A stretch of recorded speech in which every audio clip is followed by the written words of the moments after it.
All right, everyone. My name is Pascal Borel, and I'm talking to you from the Swiss mountains. I'm on a little summit called Pierre Avoie. It's about 2,400 meters high, and you can see the town of Martigny down in the valley, partially enlightened by the sun already. At the back there, the highest little peaks, which we have there, are called Les Dents du Midi. And then just below you see the region of Salvan-les-Marécottes. And on my left-hand side there, you can see the pass of La Forclaz leading to Chamonix. On my left-hand side, you see this mountain there called Le Grand Chavalard. A very nice mountain, which I've climbed, of course, a few times already. Today it's going to be a kind of short video.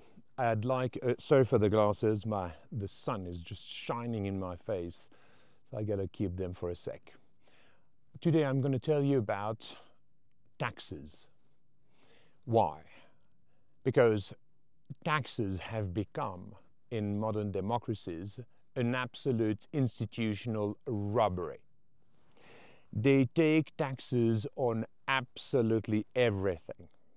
They take taxes primarily on your energy. You pay the energy, 2, 3, 4, 5, 6, 10 times its real value of extraction, distribution, and so forth. It is an absolute robbery. In most of the European Western democracies, you pay VAT on absolutely every product. You want to wear clothes? Give me VAT. I'm talking now about your government. You want to buy a bit of alcohol? Give me, whatever, a good glass of wine or a whiskey. Give me taxes on alcohol. You want to smoke a cigar or a cigarette?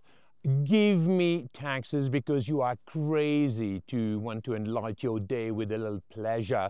You are irresponsible, and we need to take care of your security. And for that, we protect you. You give me your money. You give the government your money. In some cases, like in France, for instance, the collect of some taxes are more expensive than what it brings to the state. The tax on fortune, on your total assets, for example, costs more to collect than what it brings the state. It's crazy. In Middle Age, the average tax rate from the kingdoms, the royalties, was between, I'd say, 5 and 9%. It never reached 10%. And in modern democracies, if you if you count in inflation, they take between 40 and 85% of the worth of your work. They went so far as to convince you that men and women in a family have to work in order to be able to afford a shelter, food on the table, and scholarity for your kids. When they still make you believe that schooling is going to be free. No, in fact, they take their taxes on it as well. And I'm not going to go into the details here. You'll find it, by the way, in my book 2024, that you will find totally free of charge on our website, www.forovet24.com. And you'll find all the chapters with comment sections just below so that you can leave your whatever criticism or however you feel under there.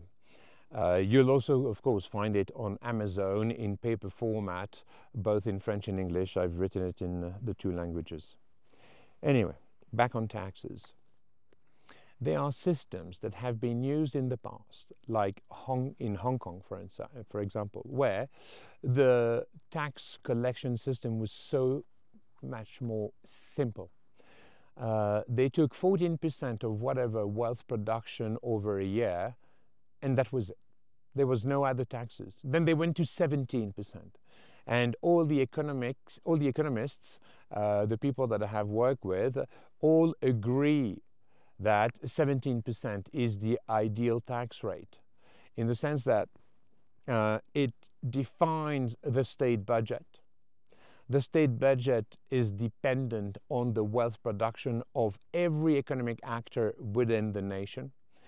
It simplifies absolutely everything. You get to buy every product in your life at its real value, not at a value which is decided by the thieves of your government. They can't. Basically, you should be paying petrol at 25, 30 centimes a liter, not 2 francs. So you stop this institutional robbery, you understand the true value of each and every product that you consume in your day-to-day life. So, and if you were to add inflation, which is the ultimate tax that governments with the complicity of central banks, which are, by the way, totally anti-constitutional, because how can you give a freedom to whomever to print money out of the blue, doing no work? It is non-constitutional. It is anti-constitutional. If you had $100 of purchasing power in 1920, today, a century after, you only have 95 cents because they've divided the value of money by a factor of 100 over the course of a century. And this is not on. The civilization in which that have a future, more like, are those where we are equal before the law, of course, but before the value of money and before taxes. And if that is not the case, we are doomed. So you must require from your government that they adapt their expenses to the budget that is defined from a constitutional point of view. You kill all the taxes, you have access to every and each product at its true value. And this is utmostly important. We need to get there, my friend.